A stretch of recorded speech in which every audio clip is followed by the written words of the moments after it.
this is the explanation of the conversion of galvanometer into ammeter. So before taking the concept of the conversion of galvanometer into ammeter, you must know what is the shunt, what is the meaning of the shunt.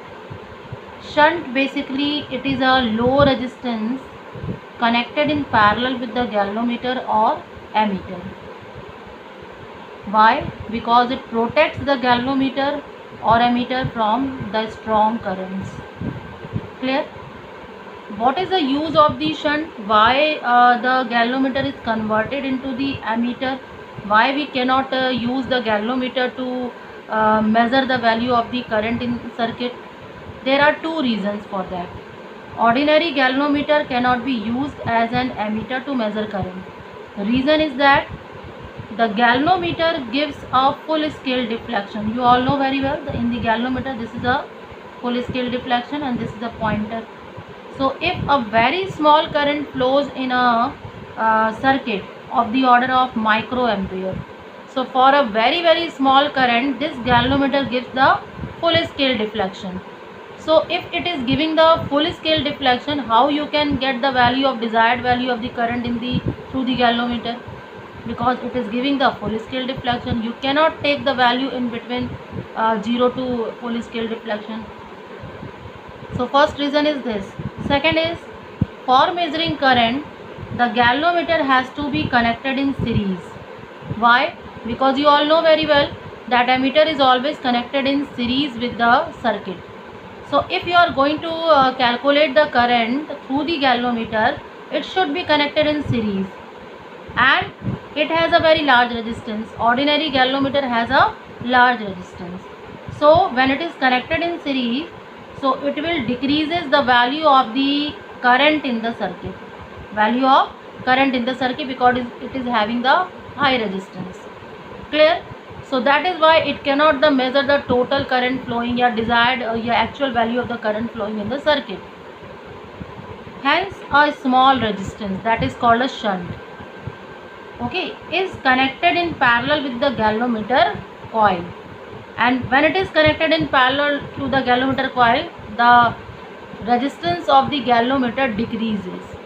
And then now when it is connected to the circuit in series, it can give you the desired value of the current that is flowing in the circuit. So that most of the current passes through the shunt having the low resistance, and you can get the value of the actual current flowing in the circuit. Clear? So this is the main concept of galvanometer, why it is converted into the ammeter, and why the ordinary galvanometer is not used to measure the current in the circuit. So here I am taking the explanation of the conversion of the galvanometer into ammeter. So there is a circuit. See, suppose this is the circuit and the galvanometer is connected here, and from the circuit the current I is coming, total current I is flowing in the circuit. Clear? And this is galvanometer. What you have done, you have connected a low value resistance, that is called the shunt, in parallel with the galvanometer. Okay, so this is galvanometer and you have connected shunt parallel to the galvanometer. So here the total resistance of the circuit becomes low, and now this arrangement is converted into the ammeter. Shunt connected in parallel to galvanometer, that is arrangement is called the ammeter. Now see the currents. When the total current flowing in the circuit I reaches at the point A, okay, so it is divided into two parts. So I have taken Ig. Ig is the part of the current I which is flowing in the galvanometer, and the remaining part I minus Ig, that is flowing in the shunt. And when these two current meet at the point B, again you will be getting the same current as you have taken here. So what are the parameters? Capital G, galvanometer resistance. What is Ig? This is the current flowing in the circuit with which galvanometer gives full scale deflection.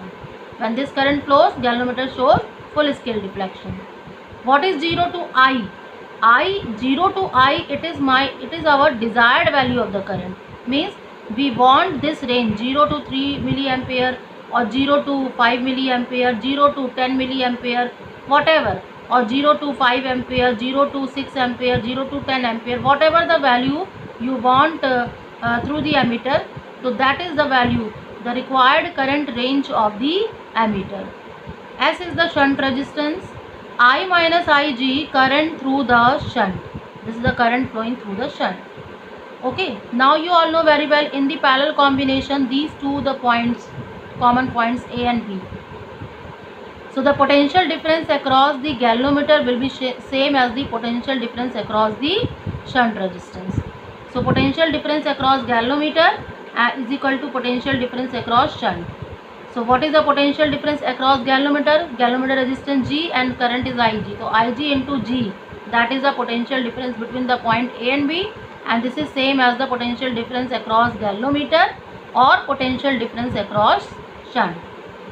So Ig into capital G, that will be equal to I minus Ig into S, that is the potential difference across the shunt.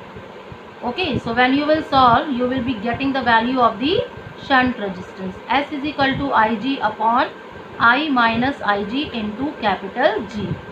Now by using this kind of shunt resistance, the galvanometer becomes an ammeter of desired range. Okay, so this is the formula of the shunt which you are going to use in the galvanometer. Now effective resistance of this combination. Suppose Ra is the resistance of the ammeter. So 1 upon Ra is equal to 1 upon G plus 1 upon S. Or you can write Ra is equal to Gs upon G plus S. And this value of this combination should be less than shunt resistance. That is why most of the current pass through the ammeter through the circuit. So this is the explanation of the conversion of galvanometer into ammeter.